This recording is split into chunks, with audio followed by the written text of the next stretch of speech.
오직 기도와 말씀 사역에 힘쓰리라 라는 제목으로 하나님의 말씀 증거하도록 하겠습니다. 우리는 지금 계속 이제 초대교회의 이 성장사를 살펴보고 있습니다. 초대교회는 전도와 섬김으로 교회가 점점 커지고 사람들이 많아지자 교회 안에 이제 분열의 조짐이 나타나는데, 그게 수면 위로 드러난 게 헬라파 유대인들이 자기들의 과부들이 구제 사역에 빠진 것에 대해서 히브리파 유대인들을 원망한 것이라고 했습니다. 이 문제를 이제 해결하기 위해 사도들은 제자들을 다 불러 모아놓고 이제 해결책을 제시하는데, 그게 뭐였습니까? 성령과 지혜가 충만한 사람 7을 세우는 거라고 했죠. 성령과 지혜가 충만한 사람 7을 세우는 건 구제 사역만 위한 게 아니라고 했습니다. 구제 사역을 포함해서 말씀 사역에 이르기까지 사도들을 도와서 함께 교회를 섬기는 일, 곧 사도들의 동역자로서의 일을 위한 거라고 했습니다. 그래서 그들에게 성령과 지혜, 곧 하나님의 능력과 하나님의 지혜로 충만한 자 7을 택하라, 택하여 세우라 라고 한 겁니다. 이 말은 무슨 말이에요? 사도를 도와 함께 교회를 섬기는 이 사도의 이 동역자는 오직 성령으로 충만한 자만 감당할 수 있음을 보여주는 거죠. 그러니까 아무리 대단한 능력과 지혜를 가진 자라고 하더라도 자신의 지혜, 자신의 능력을 앞세우는 자는 절대 교회를 섬기는 이 사도의 동역자가 될 수 없다는 겁니다. 이게 교회라는 거예요. 그러니까 하나님의 나라, 그리스도의 몸된 이 교회는 오직 성령으로만 세워지는 거라는 거예요. 그래서 스가랴서 4장 6절에 보면 이렇게 말씀을 하고 있습니다. 여호와께서 스룹바벨에게 하신 말씀이 이러하니라. 만군의 여호와께서 말씀하시되 이는 힘으로 되지 아니하며 능으로 되지 아니하고 오직 나의 영으로 되는 거예요. 이 말씀은 이제 스룹바벨이 예루살렘 성전을 건축하는 일을 두고 이제 하는 말씀입니다. 하나님께서 성전, 이게 신약으로 하는 거예요. 이게 교회입니다, 교회. 그러니까 이 교회를 섬기고 이 교회를 세우고 하는 이 일들은 다 인간의 힘으로 되는 게 아니라는 거예요. 그건 오직 하나님의 영, 성령으로만 되는 거라는 거예요. 그래서 성령 충만한 자 7을 택하여 세우라는 거예요. 이 7이 교회를 섬기는 사도들의 동역자로 세워졌음을 보여주는 또 한 가지 증거가 있는데요. 그건 이 일곱 사람은 히브리파 유대인들인 이 12사도와 다른 이 헬라파 유대인들로만 구성되어 있다. 그걸 보여주고 있는 말씀이 이제 5절 말씀이에요. 본문 5절 한번 보겠습니다. 온 무리가 이 말을 기뻐하여 믿음과 성령이 충만한 사람 스데반과 또 빌립과 브로고로와 니가노로와 디몬과 바메나와 유대교에 입교했던 안디옥 사람 니골라를 택하여, 여기 보면 7사람이 등장을 하는데요. 이 중에 앞에 나오는 6사람은 유대인들입니다. 유대인들이에요. 그리고 마지막에 나오는 이제 7번째 사람이 니골라는 원래 이방인인데 유대교에 입교한 사람이에요. 이게 개종한 사람이에요. 그러니까 유대교를 입교하면 유대인으로 열렸던 겁니다. 그러니까 이들은 지금 이 7명은 다 헬라파 유대인들이라는 거예요. 신학자들은 다 이 7명을 헬라파 유대인으로 봅니다. 그 이유는 이 이름이 다 헬라식 이름입니다. 물론 헬라식 이름을 쓴다고 해서 다 헬라파 유대인들이다 이렇게 단정을 지을 수는 없지만 문맥상 굳이 여기에 헬라식 이름을 가진 자들만 이렇게 열거하고 있는 것은 이들이 헬라파 유대인들과 연결되어 있음을 보여주는 거예요. 그러니까 이 제자들, 당시 예루살렘 교회 참여하는 이 제자들이죠. 예수님의 제자들. 이들은 이제 성령 충만한 사람 7을 택하여 세우라는 이 사도들의 말을 듣고 이제 그들 중에 7을 택하는데 어떤 자들을 택하냐면 무시당하고 차별당한다고 이 원망과 이 불만을 토해내는 이 헬라파 유대인들의 편이 되어서 그들을 잘 이해하고 그들을 잘 섬기고 그들을 잘 도울 수 있는 사람을 택하려고 했을 거예요. 그들이 누굴까요? 당연히 그들은 헬라파 유대인들이었어요. 그렇죠. 그러니까 이 원망과 이 불만을 터뜨리고 있는 이 불만을 좀 가라앉히고 이들의 편이 되어서 이들을 잘 도와서 이들을 잘 섬길 수 있는 자 7을 택했는데 누구를 택하겠습니까? 당연히 헬라파 유대인들 가운데 있는 성령 충만한 자를 택한 거죠. 그러니까 여기 7은 헬라파 유대인들 중에 사도들을 도와서 교회를 섬길 성령 충만한 자 7을 말하는 거예요.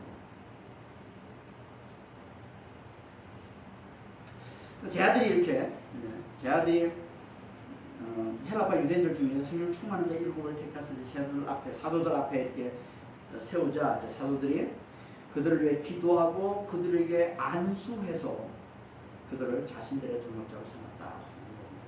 그게 6절 말씀이죠. 사도들 앞에 세우니 사도들이 그들을 안수하고 그들을 위해 기도하고 그들에게 안수합니다. 안수는 두 가지 의미가 있습니다. 하나는 전가의 의미예요. 전가. 이렇게 넘겨주는 거죠. 옮기는 전가의 의미.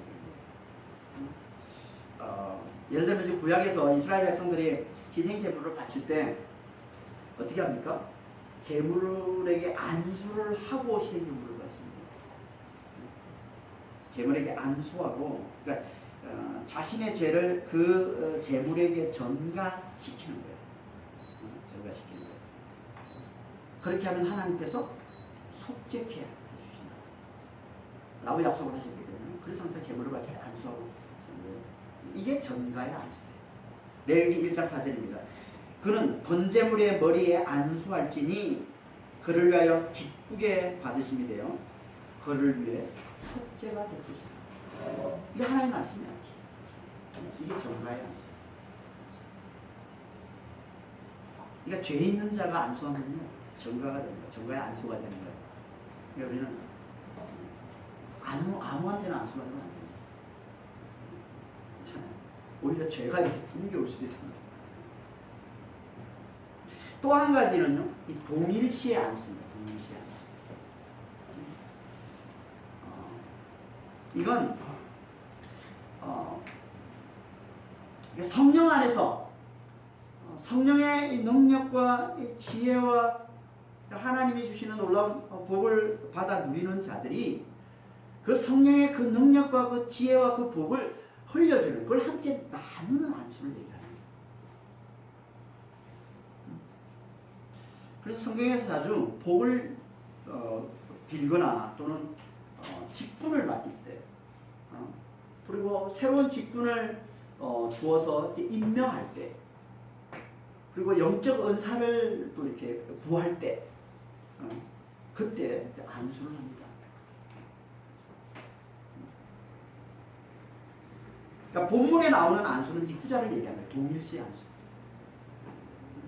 새 직분을 맡길 때 하나님의 지혜와 능력을 함께 나누는 안수. 성령의 지혜와 능력을 함께 나누는 그 안수. 그런 말이에요.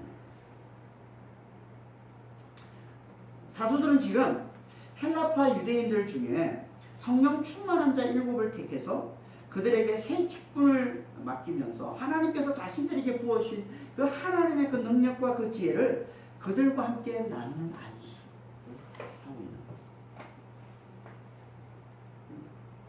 그러니까 이거는 하나님의 말씀을 받아 전하는 이 히브리파로 구성된 12사도가 이 열방에 흩어져 있는 이 헬라파 중에 이 헬라라는 말은요 열방과 같은 의미예요. 당시에는 인간이 성경에는 인간이 두 종류밖에 신약에 인간은 두 종류밖에 없습니다. 유대인과 유대인이 아닌 자, 이들을 헬라인이라고 부르는 거예요. 헬라인. 이방인을 나타내고 이 열방을 나타내. 유대인 외에 열방을 나타내는 표현입니다. 헬라라는 말. 그러니까 열방에 흩어져 있는 이 헬라파 중에 자신들과 함께할, 자신들을 도와 함께 교회를 섬길 성령 충만한 자 7을 택해서 자신들의 동역자로 삼는 거죠. 그래서 그들과 함께 교회의 연약한 자들을 섬기며 열방과 땅 끝까지 복음을 전해서 그리스도의 몸된 교회를 온전히 세우자. 그러니까 교회가 땅 끝까지 복음이 전파되어서 온전해지려면요, 이 히브리인들이 맡은, 이 히브리인들이 하나님도 받아서 맡은 이 하나님의 말씀에 그 말씀을 이 헬라, 이 열방에 전하는 이 성령 충만함이 함께 해야 된다. 이걸 상징으로 보여주는 게 히브리, 하나님의 말씀을 전하는 자, 이 히브리파 12이 성령 충만한 자 헬라파 7과 동역하는. 이 12과, 이거 지난 시간에도 말씀을 드렸지만 12과 이 7, 오늘 본문에는요 숫자만 나오면 사도도 안 나오고 집사도 안 나와요. 그러니까 12과 7이에요.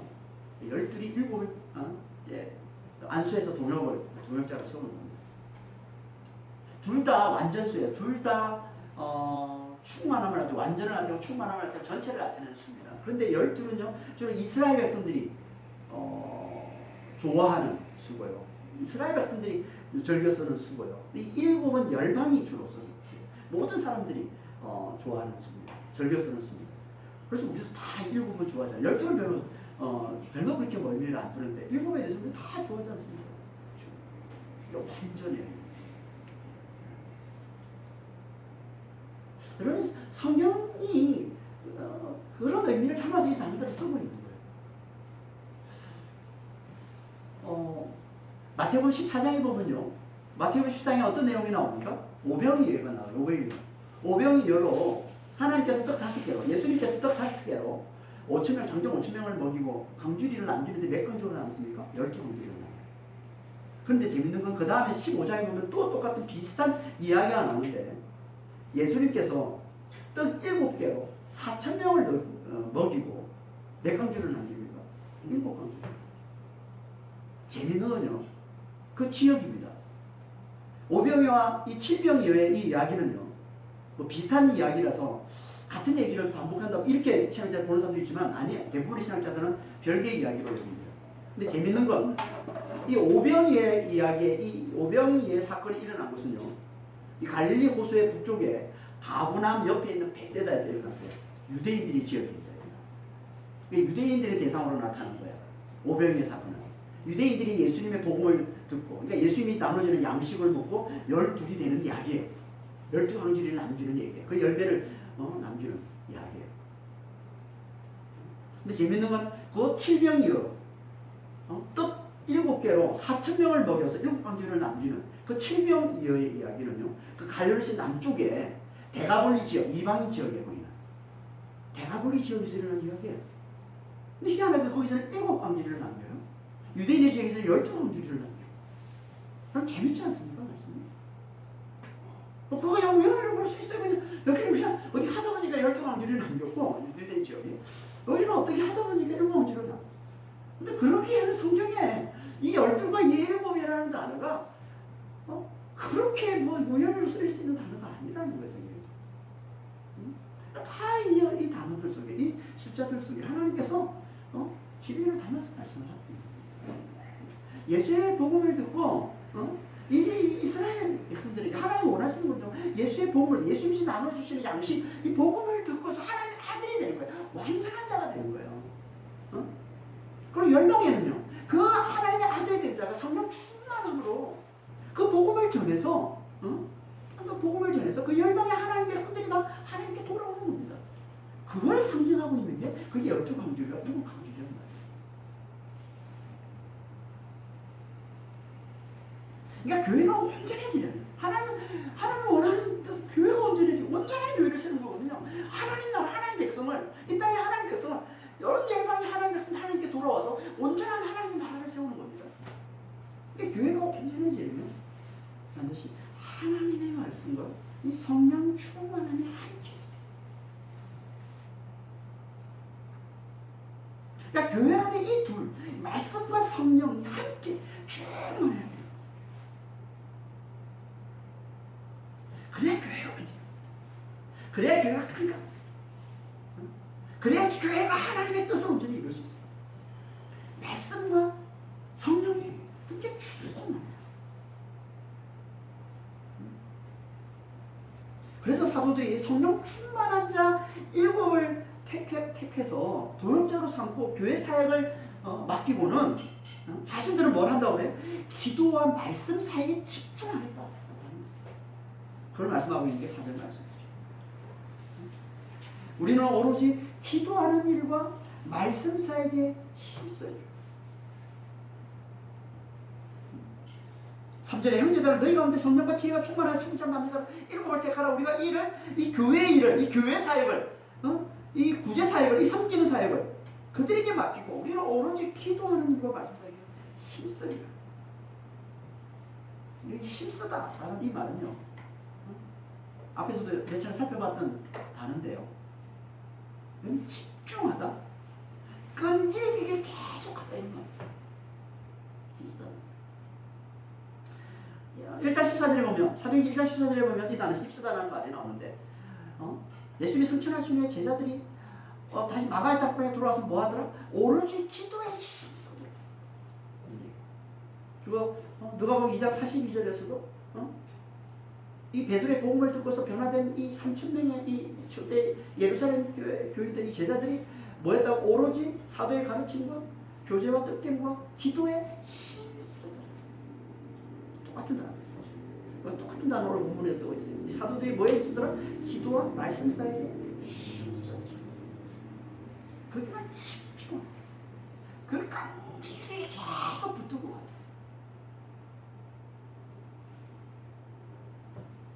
사도들은 지금 무슨 일이 있어도 이것만은 절대 빼앗기지 않고 반드시 끝까지 붙들고 가겠다는 거예요. 그게 집중하겠다는 거예요. 그게 뭐예요? 기도와 말씀입니다.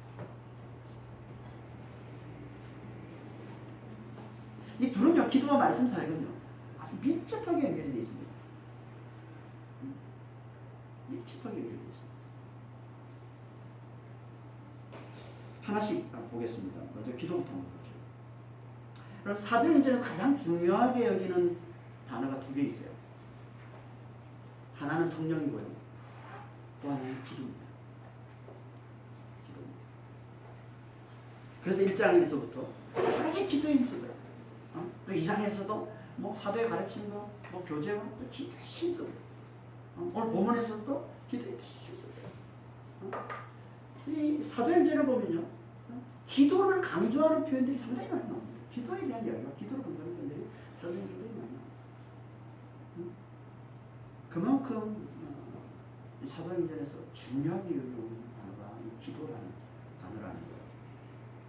제자들이, 사도들이 왜 이렇게 기도를 강조하는 거예요? 왜 이렇게 기도에 힘쓰는 거예요?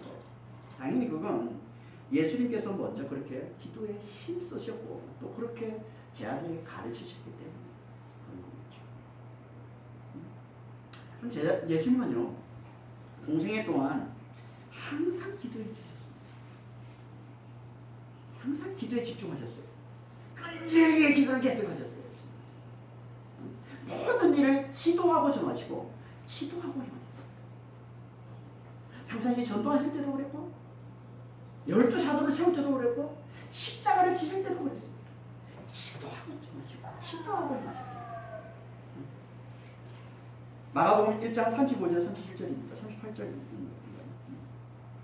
새벽까지 또 밝기 전에 예수께서 일어나 나가 한정한 곳으로 가서 거기서 기도하시더니 시몬과 및 함께 있는 자들이 예수의 뒤를 따라가 만나서 이르되 모든 사람이 주를 찾나이다. 이르시되 우리가 다른 가까이 마을들로 가자. 거기서도 전도하니 내가 이를 위하여 왔노라. 전도할 때도 예수님은 항상 기도하시고 전도하시는 거예요. 누가복음 6장 12절 13절입니다. 이때 예수께서 기도하시러 산으로 가서 밤이 새도록 하나님께 기도하시고 밝음에 그 제자들을 부르사 그 중에서 12를 택하여 사도로 칭하셨습니다. 밤이 새도록 기도하시고 난 다음에 예수님이 뭐 하셨어요? 12 사도로 세우신 거예요. 그냥 예수님이 봐가지고 평상시 보니까 잘 따라오더라. 예수님이 전하는 메시지를 잘 듣더라. 그래서 보니까 얘네들은 내 제자로 세워야 되겠구나. 그래서 12를 세운 게 아니라 밤이 새도록 기도하시고 12를 세우신 거예요. 누가복음 22장 39절 42절입니다. 예수께서 나가사 습관을 따라 삼난산에 가심에 제자들을 따라갔더니 그들을 떠나 무릎을 꿇고 기도하여 이르시되 아버지야 만일 아버지의 뜻이거든 이 잔을 내게서 옮기시옵소서. 그러나 내 뜻대로 내 원대로 마시옵고 아버지의 원대로 되기를 원하나이다. 이 잔은 십자가죠. 십자가의 죽음이죠. 그러니까 십자가 지실 때도 예수님은 석화를 주셔서 밤새도록 기도하시고 그리고 십자가를 지신 거예요. 예수님은 습관을 따라 기도하셨고 기도하지 않고서는 아무것도 하지 않으셨어요. 모든 일을 기도하고 정하시고 기도하고 행하신 거예요. 그러니까 예수님은 가장 중요한 게 있을 때 기도했던 거죠.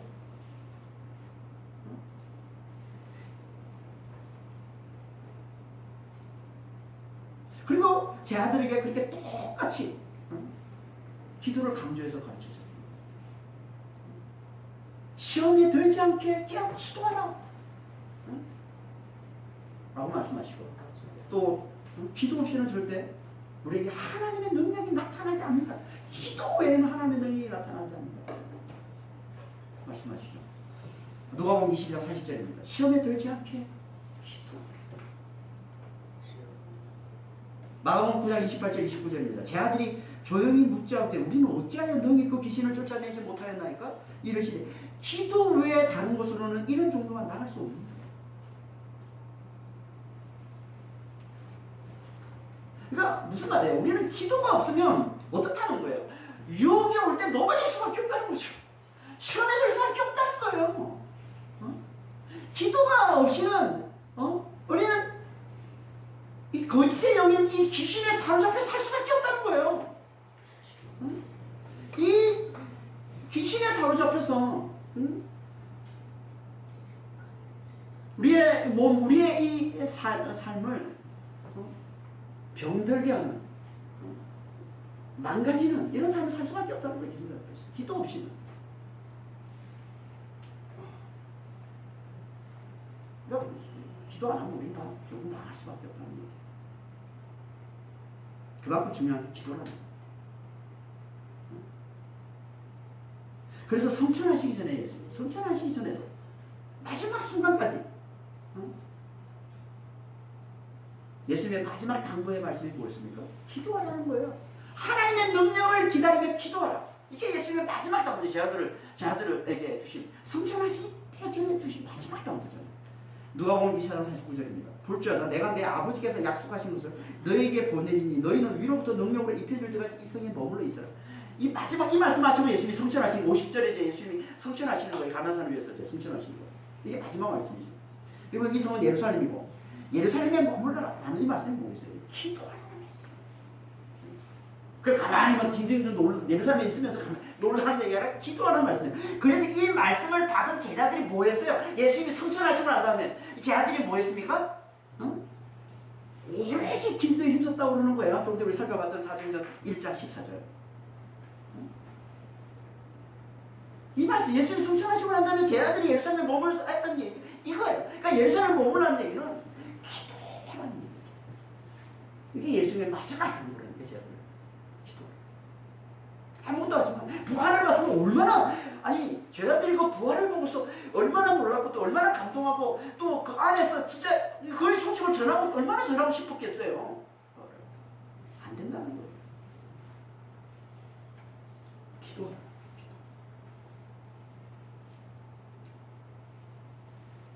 그러니까 예수님은요 공생애 때부터 성천하시기 전 이 마지막 순간까지 제자들에게 신신당부하며 강조해서 가르쳐 주신 게 기도예요.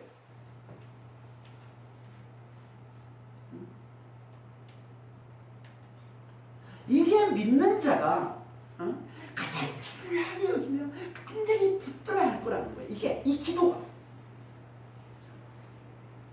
믿는 자라면, 예수를 따르는 제자라면 가장 중요하게 이거 가장 간절히 붙들어야 될 게 이거라는 거예요.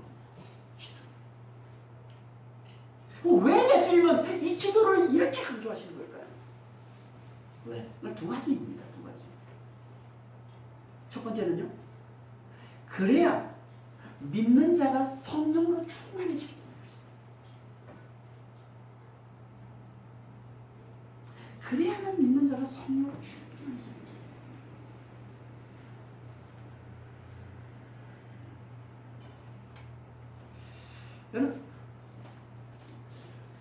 여러분, 믿는다고 해서 우리가 그냥 성령 충만해지지 않습니다.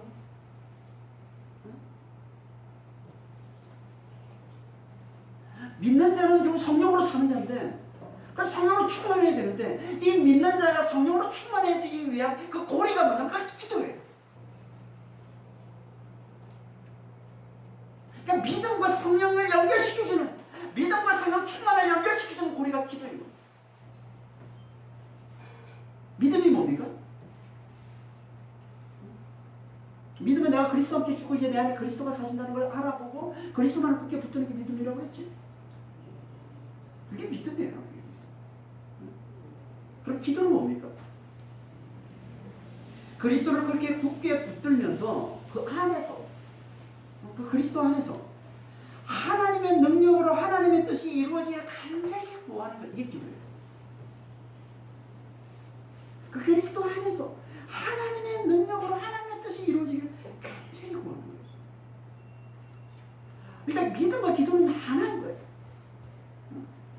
내가 죽고 내 안에 그리스도가 사심을 믿는 자는 반드시 그 안에서, 그 그리스도 안에서 하나님의 능력과 뜻을 간절히 구하게 되어 있습니다. 여러분 보세요. 내가 죽었음을 아는 자는요, 항상 어떻게 살겠어요? 내가 죽었음을 아는 자는 늘 하나님의 능력을 구하는 삶자가 되는 거예요. 그러니까 믿는 자는 늘 하나님의 능력을 구하는 거예요. 그렇잖아요. 내가 죽었음을 아는 자는 내가 하나님의 능력으로 산다는 걸 아는 자인데 늘 하나님의 능력을 구하며 사는 거죠. 그 하나님의 능력을 구하며 그 하나님의 능력으로 하나님의 뜻이 이루어지기를 구하는 거예요. 이게 곧 뭐예요? 이게 성령의 역사를 간절히 구하는 거예요. 이게 그러니까 믿는 자는 기도할 수밖에 없는 것이고, 제대로 우리가 믿는 자라면, 내가 죽은 그리스도 함께 죽은 자를 알아보는 제대로 믿는 자라면 하나님의 능력을 구하는 이 기도를 하나님께 내놓을 수밖에 없는 것이고, 이게 곧 성령의 역사를 간절히 구하는 거예요. 이렇게 성령의 역사를 간절히 구하는 저들에게만 주어지는 게 뭐라고요? 그게 성령 충만이에요. 하나님의 능력을 간절히 구하는 자에게 주어지는 게 하나님의 능력인 거예요.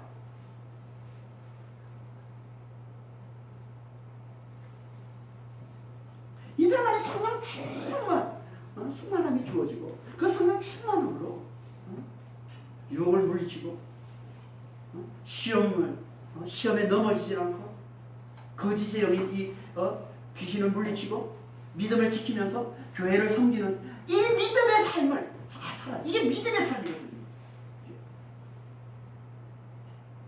이 믿음의 삶을 살아내는 거예요. 이게 기도인 거예요. 이게 기도.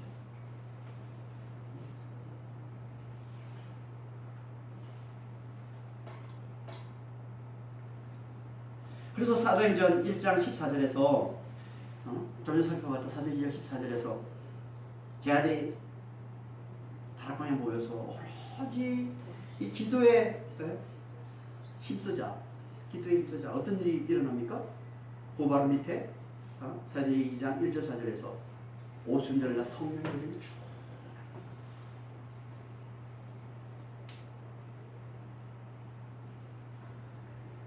기도에 힘쓰니까 성령 쭉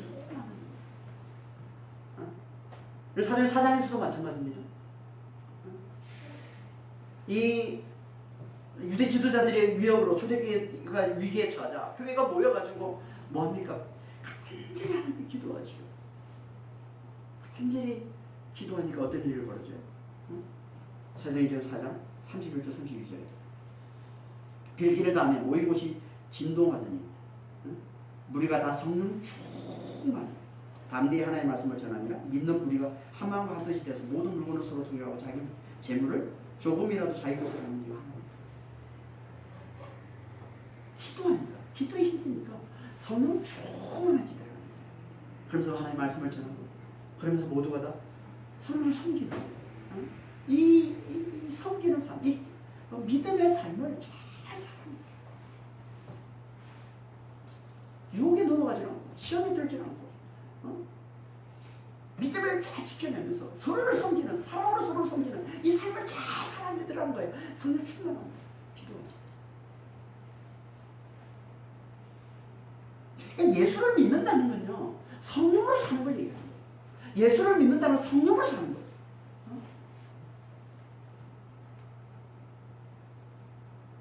근데 어떻게 우리가 성령께서 우리에게 충만히 임하셔서 우리가 성령으로 성령 충만함으로 살아냅니까? 어떻게 해요?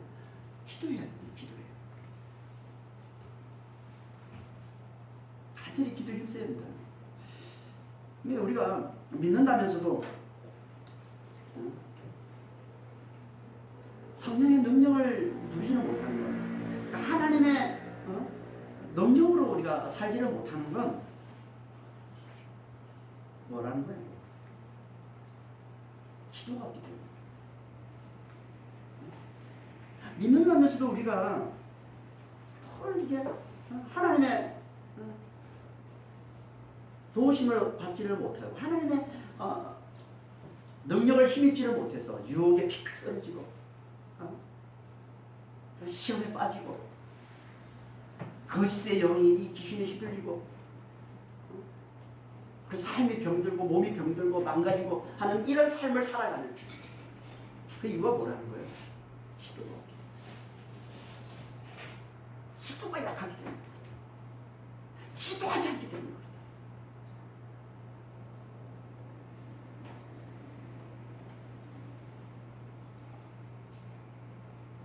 요즘 사람들은요, 요즘 거짓말을 너무 잘해요. 진짜 거짓적인 이 귀신들이 진짜 막 덕세하는 것 같아. 너무 거짓말을 잘해요. 뭐가 진짜인지를 모르겠어. 분별을 할 수가 없어. 요즘 뭐 TV에 나와가지고 무슨 죄를 범하고 사건을 저지르고 나와서 하는 말 보면 알 수가 없어요. 이 사람이 진짜 이 사람이 진짜인지 알 수가 없어요. 그러니까 열매로 분별할 수밖에 없습니다. 이 거짓의 영에 사로잡혀서 사는 자들은 반드시 그 몸과 그 삶이 망가지고 있어요.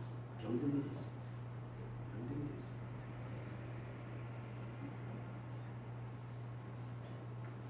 그래서 이 시대에 그렇게 많은 거예요. 병든 자들. 그냥 몸이 아프고 이걸 얘기하는 게 아니라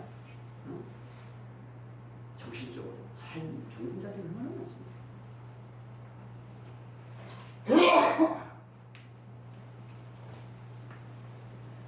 귀신들이 진짜 너무 망상하게 활기를 치고 다니는 것 같아요.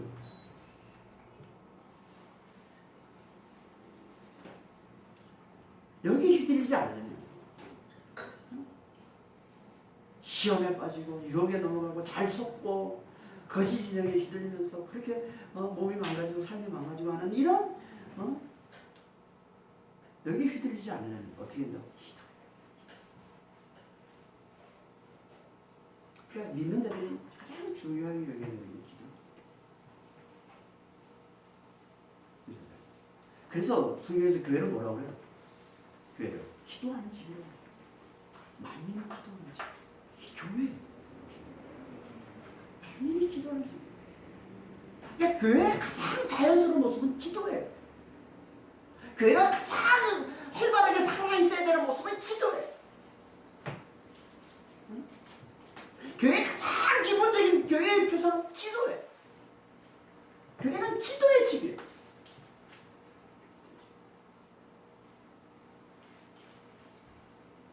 진짜 우리가 믿음이 있다면, 우리 제대로 진짜 하나님을 믿는 자라면,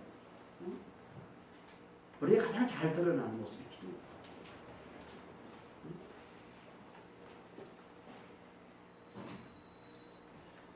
기도라는 건 뭐 교회 나와가지고 이렇게 어떤 이 틀에 매여 있는 어떤 그런 공식적인 어떤 그런 기도의 형식을 갖추는 것만 얘기하는 게 아니라 늘 하나님 앞에 나오는 거예요. 늘 하나님께 구하는 거예요.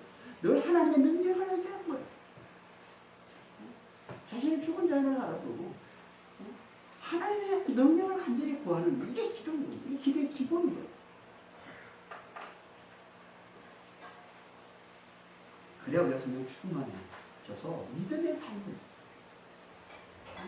삶을 세상에 휘둘리지 않는 이 믿음의 삶을 잘 살아가는 거죠.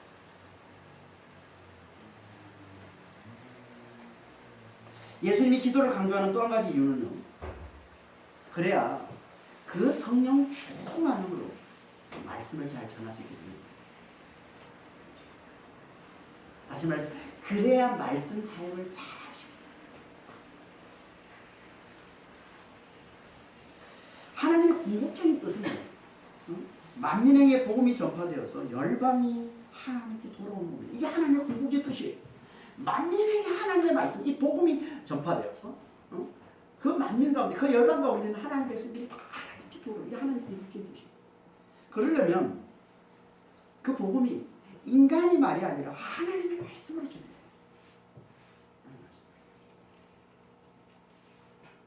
다시 말해서 하나님께서 능력으로 함께 하셔서 그 말씀을 확실히 증거해 주셔야 열방이 그 복음을 제대로 깨닫고 하나님께 돌아올 수 있다는 거예요. 하나님의 능력이 함께 하지 않으면요, 세상을 살아가는 이 인간, 이 땅을 살아가는, 이 땅에 속해서 살아가는 인간은 절대 이 하늘의 메시지를 알아들을 수가 없어요. 하나님의 능력이 역사하지 않으면, 하나님 함께 하지 않으면 알아들을 수가 없어요. 그래서 마가복음 16장 27에 이렇게 말씀하고 있는 거예요. 제자들이 나가 두루 전파할 때 주께서 함께 역사하사 그 따르는 표적으로 말씀을 확실히 증언하십니다. 제자들이 말씀을 증언하는데 하나님이 함께 해주시는 거예요. 주께서 함께 역사해 주시는 거예요. 응? 그래야 그들이 말씀을 알아들을 수 있으니까. 그래야 그들이 그 말씀을 통해서 하늘의 메시지, 이 십자가의 복음을 제대로 알아들을 수 있으니까. 그래서 주께서 함께 역사하셔서 표적으로 말씀을 확실히 증거해 주신다고 합니다. 이렇게 하나님께서 능력으로 함께 하셔서 복음을 확실히 전하시는 것, 이게 성령 충만함으로 복음을 전하는 거예요. 이게. 그래서 바울이 자신의 전도는 다 어떤 전도라고 그래요? 성령의 나타나심과 능력으로 된 전도다, 이렇게 말씀하고 있는 거죠. 고린도서 2장 4절 5절입니다. 내 말과 전도함이 설득력이 있는 지혜의 말로 하지 아니하고 다만 성령의 나타나심과 능력으로 하여 너의 믿음이 사람의 지혜에 있지 아니하고 다만 하나님의 능력에 있게 하려 하십니다. 하나님의 말씀, 이 십자가의 복음, 만세전부터 감춰져 있던 복음, 누구도 인간의 머리로, 인간의 이성으로는, 인간의 지혜로는 알아볼 수 없는, 알아들을 수가 없는 이 십자가의 이 복음은 오직 하나님의 능력이 있어 성령께서 함께 하시고 도와주셔야만, 그래서 그 성령께서 그 마음, 듣는 자들의 그 마음을 열어주셔야만 알아들을 수 있는 거예요. 믿을 수 있는 거예요. 그래서 사도행전 16장 14절에 바울이 메시지를 전할 때 하나님께서 그 듣는 자의 마음을 열어주셔서 믿게 하셨다고 그러는 거예요. 사도행전 16장 14절, 루디아라는 한 여자가 말을 듣고 있을 때 주께서 그 마음을 열어 바울의 말을 따르게 하셨어요. 그러니까 성령께서 역사, 주님께서 역사하셔야 되는 거예요. 하나님께서 역사하셔야 되는 거예요. 그러니까 성령의 능력이 함께하는 복음 전도가 돼야지. 그래야 열매가 맺죠. 그래야 사람이 변화되고 하나님을 믿을 수 있게 된다는 겁니다. 그러니까 복음을 전할 때는 반드시 성령의 능력으로 복음을 전해야 합니다. 어떻게 성령의 능력으로 복음을 전할 수 있어요? 기도해요. 기도해요.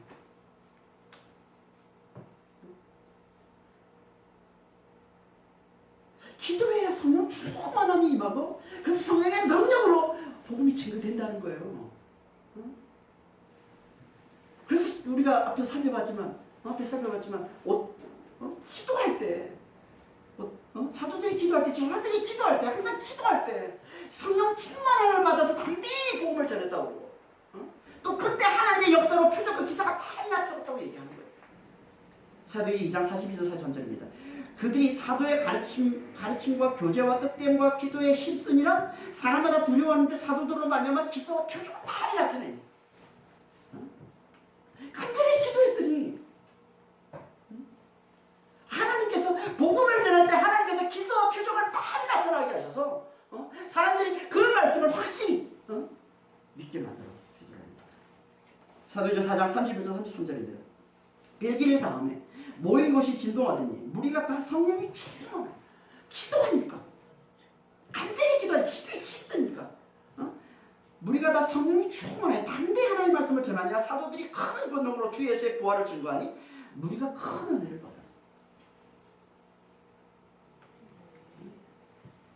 기도하니까 성령 충만함이 임하고 성령 충만함으로 말씀을 전하니까 하나님께서 표적과 기사를 많이 나타내서 큰 권능을 나타내셔서 듣는 사람들이 그 말씀을 확실히 알아듣게 그 말씀을 확실히 깨닫게 그렇게 만드시더라는 거예요.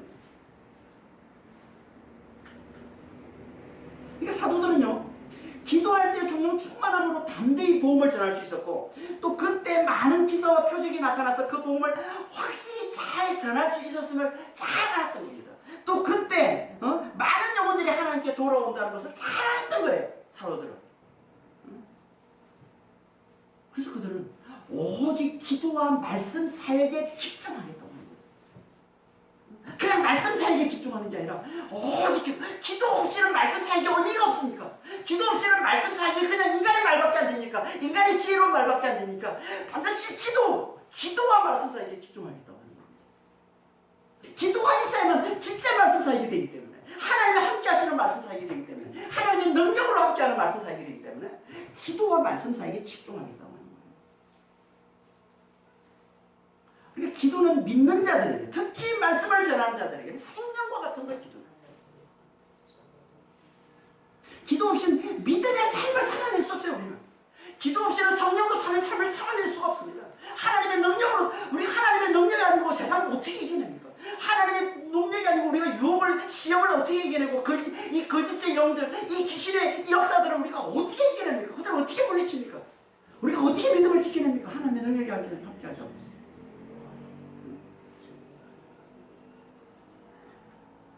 기도 없이는 우리는 믿음의 삶을 살아낼 수가 없고 기도 없이는 우리는 말씀을 전하여 믿음으로 구원에 이르게 하는 이 말씀 사역을 성취해낼 수가 없는 거예요.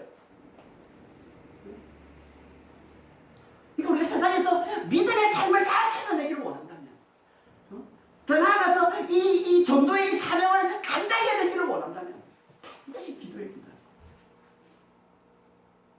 반드시 기도해야 된다.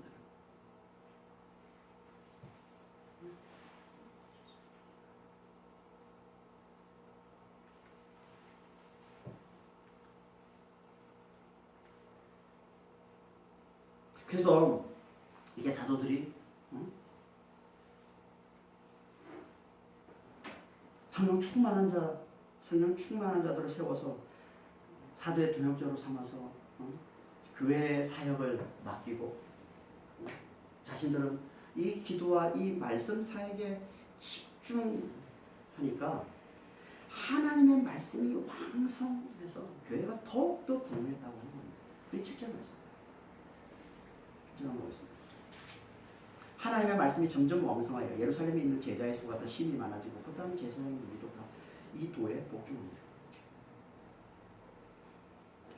하나님의 말씀이 왕성하다는 건요, 말씀이 널리 퍼지는 걸 얘기하는 거예요. 퍼졌어요.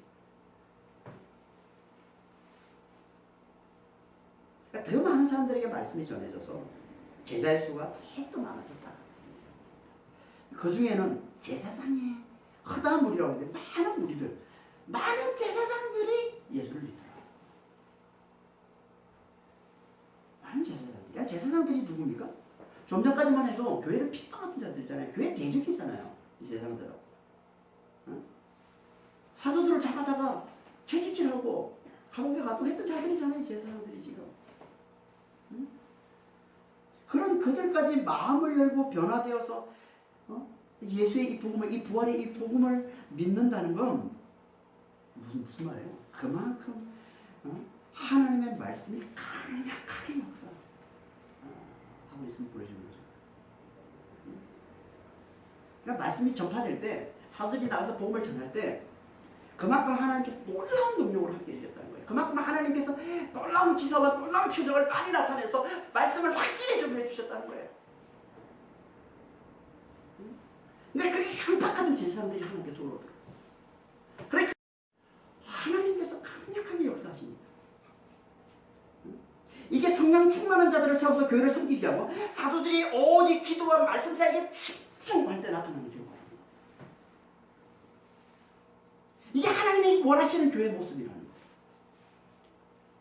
하나님은 지금도 교회가 성령으로 충만한 자를 세워서 교회를 섬기게 하고 말씀을 맡은 이 목사들은 오직 기도와 말씀 사이에 집중하기를 원하시는 거예요.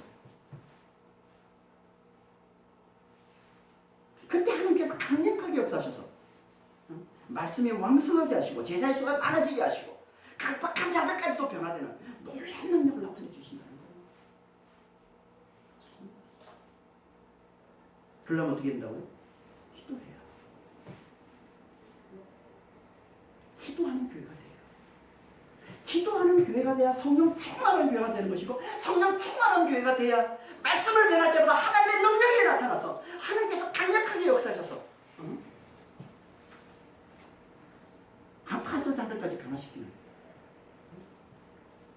놀라운 축복을 나타내 보여주시는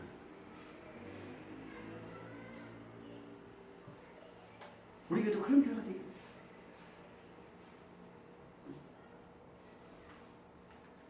말씀을 맡은 자는 기도와 이 말씀 사이가 더 집중하고 그래서 성령 충만한 자들이 좀 많이 나와서 교회를 잘 섬기는 그래서 이 교회에 정말 하나님께서 강력하게 임하시고 다스리시고 역사하셔서 성령께서 충만하게 임하시고 다스리고 역사하셔서 놀랍게 부흥이 일어나는 그런 교회가 됩니다.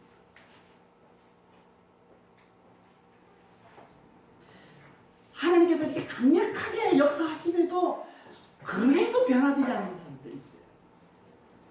그럼에도 끝까지 변화되지 않는 자들 그들은 어떻게 되는 걸까요? 당연히 그들은 더욱더 완악한 자들이어서 더 그들의 그 악함을 더 노골적으로 드러내고 그래서 더욱더 교회를 핍박하게 됩니다. 그래서 뭐 하는 거예요? 자신들의 영원한 심판을 확정지키게 됩니다. 그걸 보여주는 말씀이 이제 우리가 다음 시간부터 살펴보고 6절, 8절부터 7장까지 말씀입니다. 그런 상황에서 그러니까 하나님이 강력하게 역사하시는데도 변화되지 않고 더 완악해지고 더 노골적으로 악을 드러내고 더 심하게 핍박하는 그런 자들 가운데서도 끝까지 믿음을 지키고 버티고 이겨내게 만들어주는 힘. 그래서 교회를 섬기면서 땅끝까지 복음을 전하게 만들어주는 힘. 그게 어디서 나온다고요? 그게 기도에서. 그게 기도와 성령 충만이에요.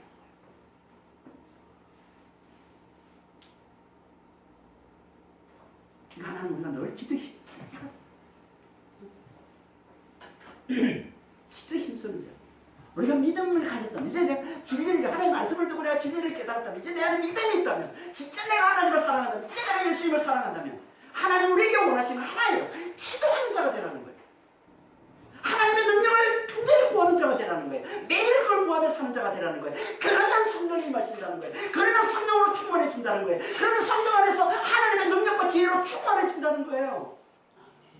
그래서 믿음의 삶을 잘 살아낸다는 거예요. 시험에 들지 않는 삶을 살아내는 거예요. 거짓의 영을 물리치는 삶을 살아내는 거예요. 이 교회를 섬기는 삶을 잘 살아내는 거예요. 연약한 자들을 세워주는 삶을 잘 살아내는 거예요. 이게 믿음의 삶이에요. 더 나아가서 복음을 증거하는 삶을 잘 살아내는 거예요. 그래요. 하나님은 이런 교회를 원하시는 거예요. 진짜 믿음 힘쓰시는 자가 되시는 거예요. 왜 내 삶에는 하나님의 능력이 안 나타나지? 안 나타나지? 어? 하나님께서 이렇게 놀라운 능력을 많이 펼치시는데 성경에 보면 왜 내 삶 가운데 이랬느냐? 기도하지 않기 때문에 그런 거예요. 내 믿음을 성령과 연결시키는 이 기도의 고리가 없으니까 믿는다고 하는데 너무 무력해.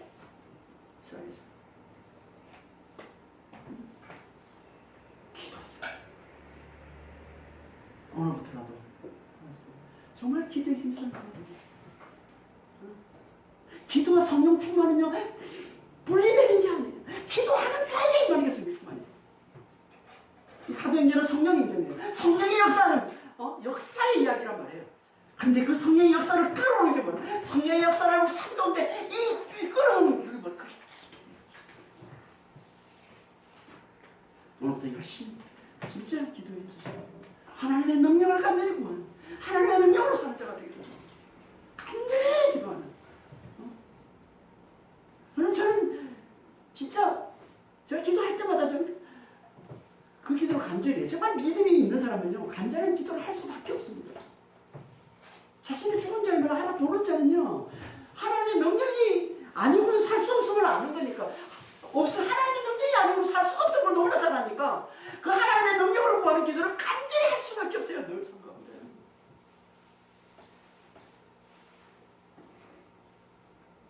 그럼 저는 알아요. 기도가 진짜라는 걸 알아요. 기도가 진짜 힘이라는 걸 알아요. 기도가 진짜 능력이라는 걸 알아요. 저는 기도할 때와 기도하지 않을 때를 너무 확연한 차이를 매일매일 경험을 하니까. 삼절에서 너무 자주 경험하니까. 특히 말씀을 전할 때. 그래서 저는 말씀을 전해 기도가 자꾸 말씀을 전하지 않아요. 어디 나가서 외부에서 말씀을 전해도 반드시 기도합니다. 그래서 사람들이 저를 보고 제가 기도할 때는 얼마나 간절히 기도할지 몰라요. 말씀 전하기 전에. 그래서 가끔 혼자 이제 골방에 가서 기도하면 제일 좋은데 외부에서 말씀을 전할 때는 골방 같은 게 없으니까 사람들이 좀 있으면 좀 떨어진 데서 이제 근데 막 저는 진짜 간절하게 막 이 머리가 땅에 닿을 정도로 간절히 그래서 주변에서 그걸 보고서 이제 사람들이 막 나중에 왜 이렇게 간절히 기도하냐고 무슨 너무 간절히 기도해서 가까이 갈 수가 없다고 막 그런 얘기도 하고 그런데 아니까 저는 성령이 하시는 걸 아니까 하나님의 능력이 나타나야 된다는 걸 아니까 우리 삶에도 마찬가지예요. 여러분 삶에 진짜 하나님의 능력이 함께하기를 원하세요? 성령께서 여러분과 함께 성령께서 능력으로 여러분과 함께하겠죠 원하세요? 그럼 제발 기도에 힘쓰는 자가 되시고 그래서 성령 충만한 자가 되셔서 믿음의 삶을 잘 살아내시고 땅 끝까지 복음을 잘 증거하는 이 말씀 사역을 잘 감당하는 그런 신실한 하나님의 자녀들이 다 되십니다. 하나님의 아들들이 다 되십니다. 예수님을 축원합니다. 기도하겠습니다. 하나님 아버지 믿는다는 건 성령으로 사는 겁니다. 믿는다면서도 성령의 이 능력을 구하는 기도를 하지 않는 것 믿음이 없는 겁니다. 하나님의 능력이 없이는 살 수 없는데 믿는 자는 마땅히 하나님의 능력을 구하는 이 기도를 하나님께 드려야 되는데 주여 이 기도를 내놓지 않는다는 것 우리에게 하나님이 기뻐하시는 제대로 된 믿음이 없다는 겁니다. 주여 오늘 말씀을 듣고 저희를 다 깨닫게 하여 주시옵소서. 믿는 자에게 생명은 기도임을 다시 한번 깨닫게 하셔서 정말 기도에 힘쓰는 그런 아버지 믿음의 성도들이 되기를 원합니다. 그래서 아버지 하나님 정말 시험에 들지 않고 유혹을 물리치고 아버지 하나님 날마다 거짓으로 우리를 아버지여 속이고 있는 그래서 우리의 삶을 병들게 만들고 망가지게 만드는 아버지 하나님 이 거짓의 영에 휘둘리지 않고 믿음을 잘 지켜내서 하나님이 기뻐하시는 아버지 교회를 섬기는 삶 복음을 증거하는 이 삶을 잘 살아내는 그런 신실한 믿음의 성도 신실한 하나님의 자녀들이 하나님의 아들들이 되시고 죄를 축복해 주시고 인도하여 주시옵소서. 감사하며 우리 주 예수 그리스도의 기도합니다.